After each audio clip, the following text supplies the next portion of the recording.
Welcome friends, today we're going to be looking at how to remove and how to install a cassette. Now a lot of people watch this channel are new into cycling, so I want to cover all grounds and make this a very inclusive channel for everyone who is watching.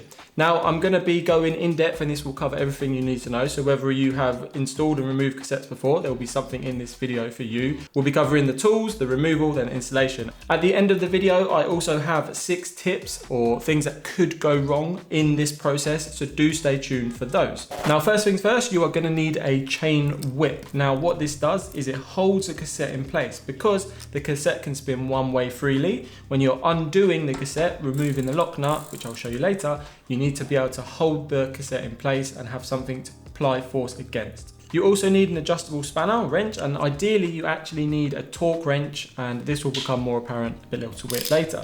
We also need a cassette tool. Now this is a specific tool to undo the lock ring on the cassette. Now there are different types of cassette tools. There is one for SRAM and Shimano, and there is also a separate one for Campagnolo. They are not interchangeable, backwards compatible, so make sure you have the right one for your cassette. I also want to mention that getting a cassette tool with a guide pin is super handy, because what that does is it keeps it locked in place when you are applying a lot of force through it. Now if you are using a torque wrench, you also need a socket in order to get onto the cassette tool. Now I have a 1/2" drive and this is a 24mm socket, so I'll be using that to get onto the cassette tool. I also have a little bit of grease. Now this is simply to grease the threads in the lock ring on the cassette, because it may be a while before you actually take it back off, and this is going to allow it to maybe come off a little bit easier. Sometimes they can be super tight. So they are the tools required to remove and install the cassette. So let's look at how to actually remove the cassette from your wheel.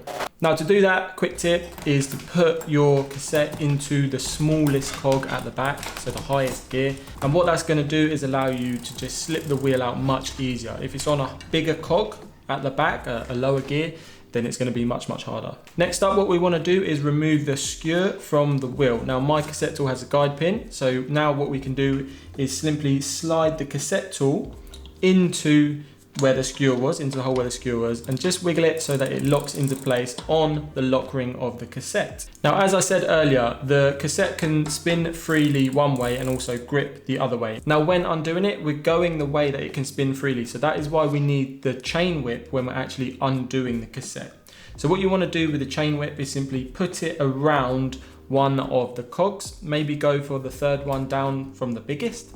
That way you're not so close to the wheel so that if you slip, you're going to hit the spokes on the wheel, but it also gives you enough cog to actually wrap the chain whip around. So now we're in a position where we have the chain whip on, the cassette tool is also installed and ready to go. So what we want to do is grab the adjustable wrench, and we want to simply apply pressure to undo the lock ring on the cassette, and that is counterclockwise. So as you do that, hold the chain whip, you apply equal forces, and you will hear it go. You will hear the lock ring sort of open. And once you break that, or not break it, once you break it loose, then you'll be able to just undo it by hand with the cassette tool. It's worth noting that these can be super tight, and the reason they're super tight is because it's done up to 40 Newton meters, which I'll explain more about later in this video. But that is pretty tight, and also if it hasn't been off for a long time, it's a very thin thread in there, it can also seize a little bit. That's why when we put it back on, we will grease it. So if you have to apply a lot of force, don't be too scared, just take your time and make sure you've got a good grip on the chain whip and the adjustable wrench. Just apply it gradually. Now obviously it's good to use your body weight in this scenario as well, so you want to use your body weight to push down on the wrench. Now once the lock ring is free, what you can do is simply slide that off. Now depending on the cassette you have will depend on how many different parts there are that make up the cassette. What you want to do is slide them off. There is normally a spacer in between each cog and the first 3 or 4, and then maybe the final the three biggest ones may be one piece. So you can slide that off as one. There may also be a spacer behind the final cog. Now this is going to depend on what speed cassette you have and what free hub you have, but do check that as well. Now make sure you know how it came off, because we got to put it back on. Now it's not every day that you have your cassette off your wheel, so you have access to the free hub, you have better access to the hub. So at this point, give it a good clean. Now it's no good trying to work on dirty parts when they are nice and clean and fresh. It's easier to align, easier to spruce everything up and know that everything's working correctly. Now everything is clean, we are ready to put the cassette back on the bike. Now this may be be a new cassette in your case. In my case, it is the same one. So what you want to do is look at the splines. Now you will see that the cassette can only go one way. On the inner circle of each cog, that is got little grooves, and there is a spline on the actual free hub of the wheel. Now these align, and these align in a way that it can only go one way. You cannot put them on back to front, you cannot put them on the wrong way. The only thing you can do is put them in the wrong order.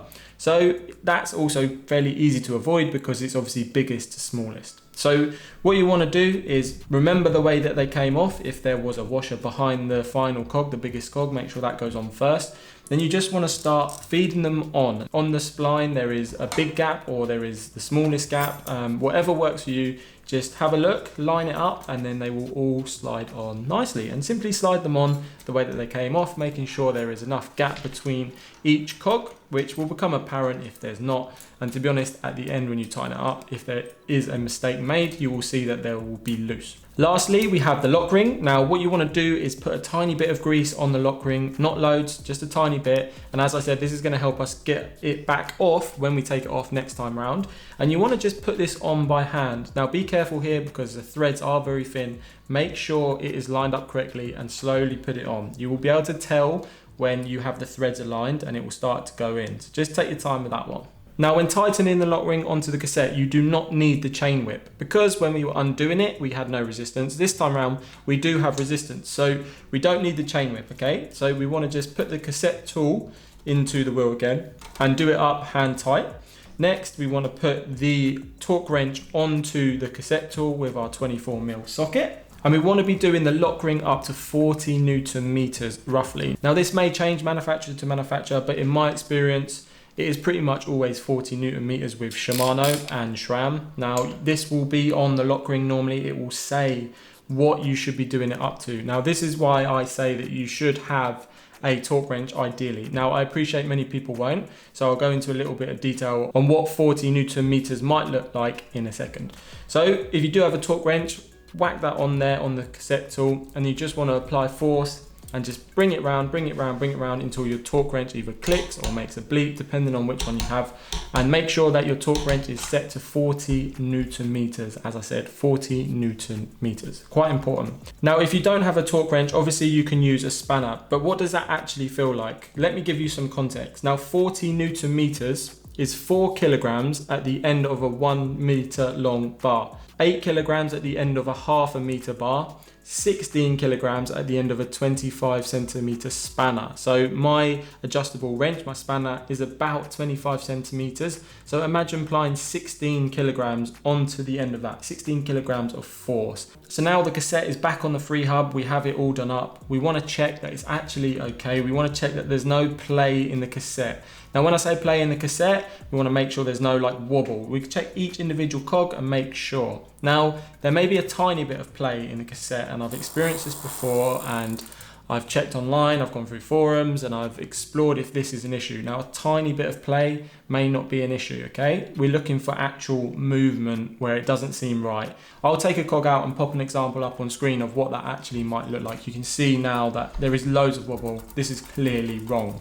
And there you go, that is cassette installed, which is wicked. If you have just achieved that for the first time, good work, peeps. We love doing mechanics at home. And what I have now is 6 tips I wanted to share with you guys and girls, or things that could potentially go wrong in this process, okay? So number 1 is don't force anything. Now with mechanics, you want to take your time. There's sayings like measure twice, cut once, and it kind of applies to all mechanical principles. You want to make sure things are aligned, make sure things are right. If something doesn't seem quite right, double check it. Number 2 is a chain whip. Now, when putting the chain whip on, you will get used to what works for you. But as I said, I like to be on like the 3rd biggest cog.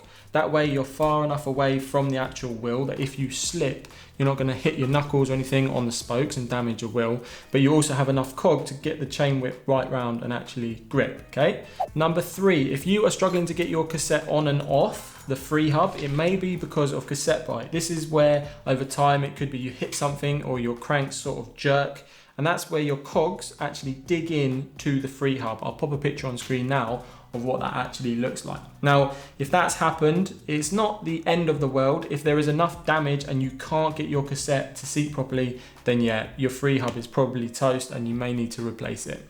If you can, but it's just, you know, you need to pry it off a little bit and kind of push it to make sure you can get it off and get it back on, then it's not the end of the world and you can still use it. Number 4, make sure the chain whip is the correct orientation. Now, it's easier said than done. When I first used it, I kind of just put it on, but you can see that the chain whip has an extra few links on the end of the chain whip. Now this obviously needs to be facing the cassette because that is going to grip the cassette as well. So make sure you got your chain whip the right orientation. Number 5, it's easy to cross thread that lock ring on the cassette. Now I've said that a few times in this video because it's probably the most frustrating thing you can do is cross thread something, and once you've done it, you then can't install it, all right? My final tip would be to record everything. There is nothing more frustration than doing some mechanical work, taking something apart, and then you don't know how to put it back together. Now, not all cassettes are the same, not all bikes are the same, so your setup may be different to what you've seen in this video. So just make sure to record your process, and that way you can never go wrong getting it back together. So there you go, guys and girls, that is all encompassing on how to remove and install your cassette, all the tools that you need, the techniques that you can use, and the things that could go wrong, and the tips that I've experienced whilst doing this on my bikes, which are behind me. So if you made it this far, thank you very much for watching. As always, it's much appreciated. If you have any comments, do leave them down below. If you liked the video, found it helpful, thumbs up, subscribe for more useful content around cycling. And until the next one, fine people, as always, self-love and safe riding.